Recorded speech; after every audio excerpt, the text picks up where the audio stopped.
All right, everybody. So I want to talk a little bit about this famous term that everyone's been using over the last 4 or 5 years, which is functional matchups. Now, as soon as people hear this term, more often than not, they're immediately going to think about the physical movement pattern of the golf swing. So we're talking about what the hands are doing in the golf swing, the wrist angles and all that. We're talking about where the club is going. We're talking about what the body is doing, the pivot, and all of that. And obviously, these are very important. I mean, at the end of the day, I've tried to do my best to specify on the internet how important these are. I obviously do a lot of big changes to players as well, and I cannot stress enough how much you need to focus on that. But it's not the only type of matchup that's important. I wanted to talk a little differently today regarding a different type of matchup that players need to think about. And this is in terms of the speed in which you're generating and what your impact delivery needs to look like. I'll be more specific. Whenever there is going to be a higher speed player that you're working with, or if you are that person who's a higher speed player, the higher the speed gets on a certain individual in terms of how fast they swing the club, the more spin they're going to generate naturally through that. So all else equal, you swing the club faster, you're going to spin it more. Fine. Well, that golfer, in order to make sure that they don't spin the ball too much because of how fast they swing the club, it's more ideal for them to deliver a little bit more shaft lean, a little bit more compression. So what that shaft lean does is it lowers the dynamic loft. And then for them, it takes a little bit of spin off the ball and it gets them to have a stronger ball flight so that they don't spin it too much. Fine. And that's what we see a lot, right? Everywhere on the internet, everyone's trying to create more shaft lean, more compression. And there's a lot of golfers who swing the club very fast who very much need this. And I'm totally on board with that too. But then there are going to be other golfers in a completely different type of category. The golfers who don't swing the club very fast. And these are the ones that I'm actually trying to talk about in this video. When you don't swing the club very fast, okay, you are naturally not going to create a lot of spin because your speed is a lot lower than that first scenario that I spoke about. Well, if you are going to swing the club slowly and you're not going to spin the ball a lot, having a lot of shaft lean and compression is actually the enemy. It's going to penalize you.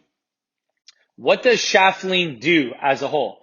Well, the more shaft lean you create, obviously you're going to strengthen the loft of the club. You're going to lower the dynamic loft. So the ball foot's going to come out a little bit lower. But also, you're going to take spin off the ball. So the more you compress it, the less spin you're going to generate, right? So for a higher speed player, they can turn that 160-yard 7-iron into a little bit more compression. They can hit it a little bit farther if they're swinging the club very fast. That lower speed player is not going to naturally generate a ton of spin because they're not swinging nearly as fast as that higher speed player. Well, if you start to swing the club too slow, and too slow is obviously all relative, and we're going to get into that. But if you start to swing the club on the slow side, and then you're also trying to create more shaft lean and compression, you're going to hit the ball too low and with very little spin. You already don't have a lot of spin to begin with because you're not a higher speed player. If you start to create too much shaft lean and compression, you're actually going to get that ball coming out way too low and it's going to die out of the sky really quick because you don't have enough spin to keep it in the air, right? To sustain it. So what ends up happening is it falls really quick. So that golfer who's a lower speed player, if they start to deliver a little bit too much shaft lean and compression, they actually will hit the ball shorter than what they potentially could. Now, of course, there is crazy advancements in technology now. So there's things like Callaway, which I'm super happy to be working with, who help us out, and they can get you the appropriate shaft that you need. That's going to get you a little bit more spin if you're somebody who doesn't have enough of it, or they can lower your spin if you're somebody who has too much of it, and you can change the head that you're using to get a little bit stronger loft or weaker loft and so on. But equipment can only help you so much. It's not the be all end all, obviously. And so what ends up happening is you need to make sure that you match up the speed you have with the appropriate loft delivery at impact. This is extremely important. And I see a lot of golfers getting penalized by this. Golfer doesn't swing the club very fast. They try to create a lot of shaft lean. Then they say, well, how come I'm not hitting the ball very far? Well, it's because there's no spin on that ball. It's going to die out of the sky really fast. So the number one question I'm going to get asked as a follow-up from this is going to be, what do you define as a fast swing speed versus what do you define as a slow swing speed? And I get that question all the time. Well, the truth is, it's not like a tier, right? I don't put swing speeds into groupings. So it's not like tier 1, tier 2, tier 3, tier 4. I look at it as it's an ongoing curve, meaning The higher the speed gets, progressively, the more spin that golfer is likely going to naturally generate, the more shaft length they can theoretically get away with, right? The lower the speed gets, and again, it's all progressive, the lower the speed gets, the likeliness is that golfer is going to continuously lose a little bit of spin through that speed, all else equal.